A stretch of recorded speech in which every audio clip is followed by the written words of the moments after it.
Hello दोस्तों, कैसे हैं आप सब। उम्मीद करते हैं आप सभी अच्छे होंगे। दोस्तों, करंट अफेयर्स की फुल पत्ती वाली क्लास की रिवीजन क्लास में आप सभी का एक बार फिर स्वागत है। आइए आज वीडियो को स्टार्ट करते हैं। आज का पहला प्रश्न है, भारत यूरोपीय संघ व्यापार और प्रौद्योगिकी परिषद की पहली मंत्रिस्तरीय बैठक का आयोजन कहाँ पर किया जाएगा। ब्रुसेल्स में इसका आयोजन किया जाएगा।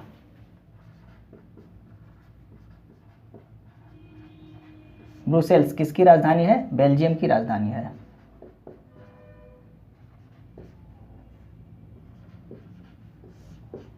बेल्जियम की राजधानी क्या है? ब्रुसेल्स। यहाँ पर इसका आयोजन किया जाएगा। यूरोपीय संघ का मुख्यालय कहाँ पर है? तो इसका मुख्यालय भी ब्रुसेल्स में है।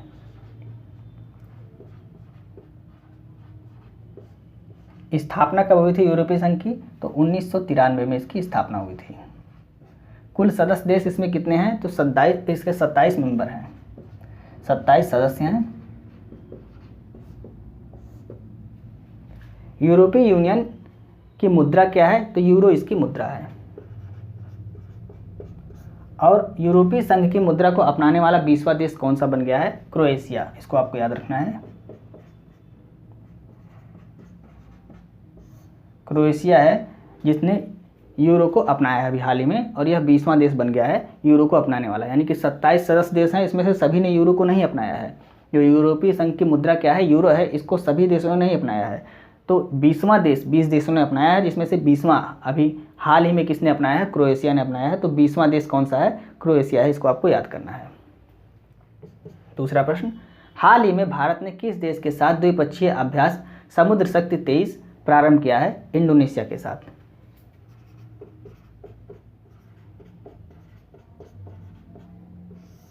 समुद्र शक्ति 23 अभ्यास किसके साथ प्रारंभ किया है? इंडोनेशिया के साथ प्रारंभ किया है। भारत की तरफ से किस जहाज ने इसमें भाग लिया है? तो आईएनएस कवरत्ती,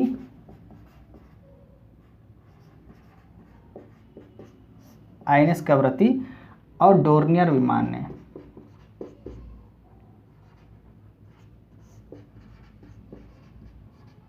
यह एक समुद्र गश्ती विमान है, तो इन दोनों ने इस अभ्यास में भाग लिया है। डोर्नियर विमान याद रखना है आपको, अभी हाल ही में भारत ने श्रीलंका को इसको दिया था, डोर्नियर विमान को। यह क्या है? एक समुद्र गश्ती विमान है। गरुड़ शक्ति अभ्यास अगर आपसे पूछता है तो यह किसके साथ होता है? तो गरुड़ शक्ति भी आपका इंडोनेशिया के साथ ही होता है।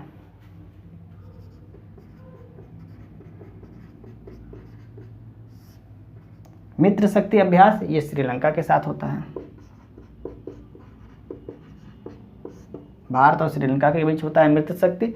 और गरुड़ शक्ति अभ्यास ये भारत और इंडोनेशिया के साथ होता है। अगर आपसे सिर्फ पूछता है शक्ति अभ्यास किसके साथ होता है, तो शक्ति अभ्यास फ्रांस के साथ होता है। आपको नोट कर लेना है। आइए तीसरा प्रश्न देखते हैं। हाल ही में ट्विटर का नया सीईओ किसे बनाया गया है? लिंडा याकारिनो को बनाया गया है।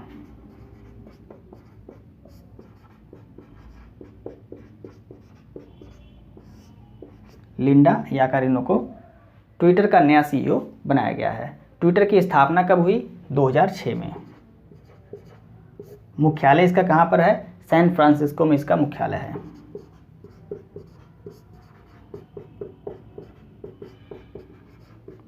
सैन फ्रांसिस्को में इसका मुख्यालय है। इसकी स्थापना किसने की थी? तो जैक डोर्सी ने इसकी स्थापना की थी। जैक डोर्सी ने ट्विटर की स्थापना की थी। कब? 2006 में। वर्तमान में ट्विटर को किसने खरीद लिया है?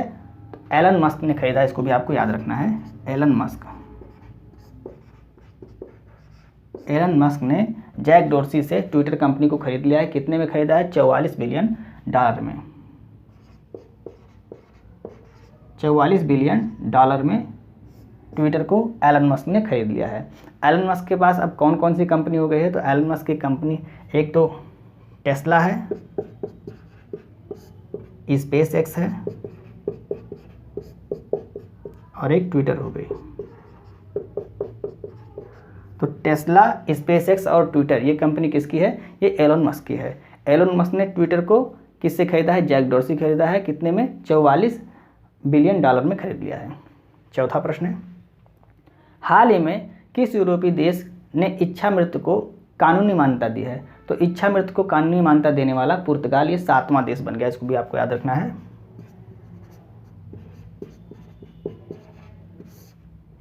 पुर्तगाल ये 7वां देश बन गया है।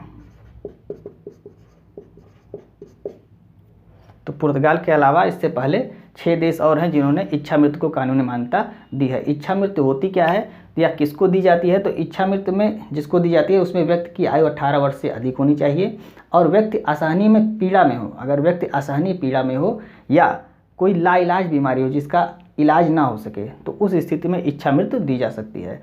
इच्छा मृत्यु एक एक्टिव यूथेनेसिया होती है और एक पैसिव यूथेनेसिया होती है। तो एक्टिव का मतलब क्या होता है? सक्रिय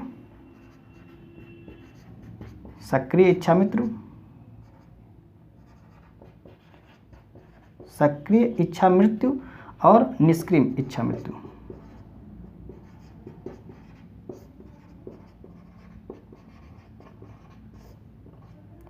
एक होती है सक्रिय इच्छा मृत्यु और एक होती है निष्क्रिय इच्छा मृत्यु।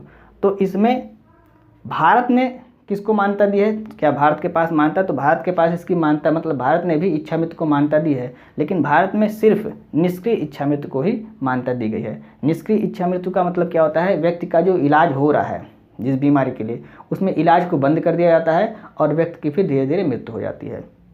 सक्रिय इच्छा मृत्यु क्या होती है?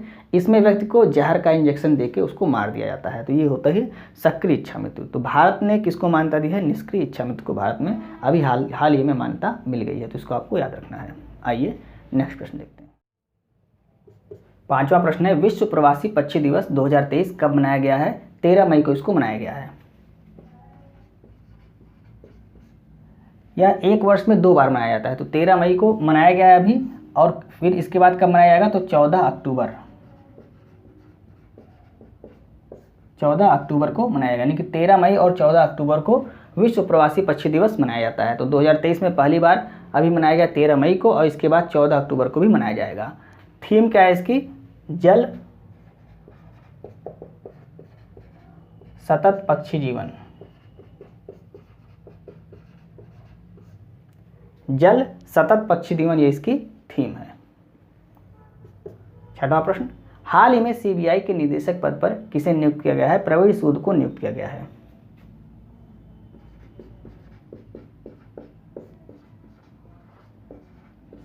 इनसे पूर्व में कौन थे निदेशक? तो पूर्व में इनके थे सुबोध कुमार जायसवाल।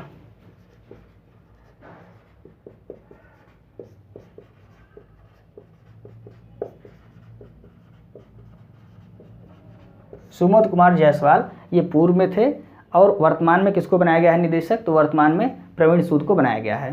सीबीआई की स्थापना कब हुई? 1963 में। और किसके अधीन है? यह किसके अधीन काम करता है? तो गृह मंत्रालय के अधीन यह काम करता है।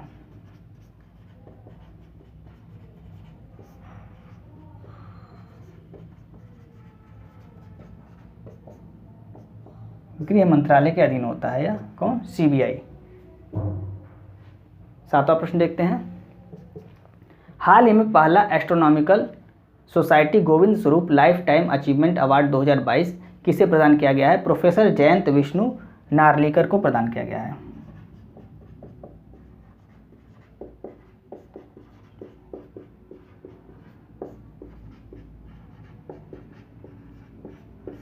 प्रोफेसर जयंत विष्णु नार्लिकर को यह पुरस्कार प्रदान किया गया है। किस लिए प्रदान किया गया है? तो ऊटी रेडियो टेलीस्कोप की स्थापना इन्होंने की। कहाँ पर की थी? तमिलनाडु में इसकी स्थापना की।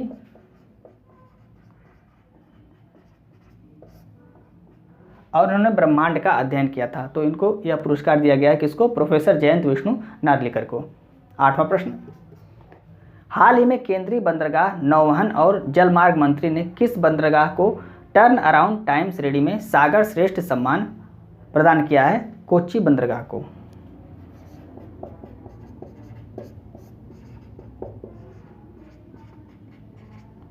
कोच्चि बंदरगाह को यह पुरस्कार प्रदान किया गया है। याद रखना है आपको। सर्वश्रेष्ठ बंदरगाह का अवार्ड किसको दिया गया है? तो पारादीप बंदरगाह, ये उड़ीसा में ही इसको दिया गया है।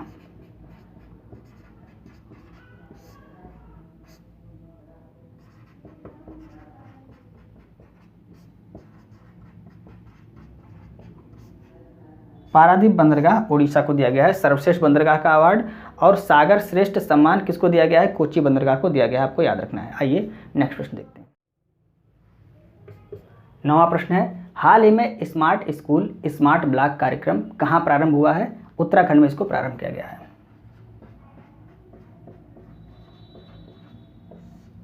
उत्तराखंड के सीएम कौन है? पुष्कर धामी, इन्होंने स्टार्ट किया है।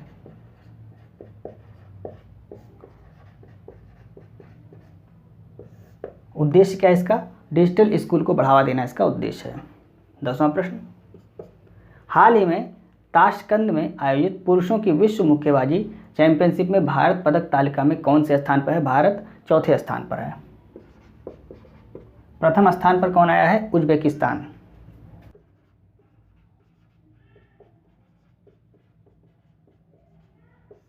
उज्बेकिस्तान प्रथम स्थान पर आया है। आयोजन कहाँ पर इसका किया गया है? ताशकंद में इसका आयोजन किया गया है, आपको ध्यान रखना है। भारत ने कितने पदक जीते? भारत ने 3 पदक जीते और तीनों कांस्य पदक जीते।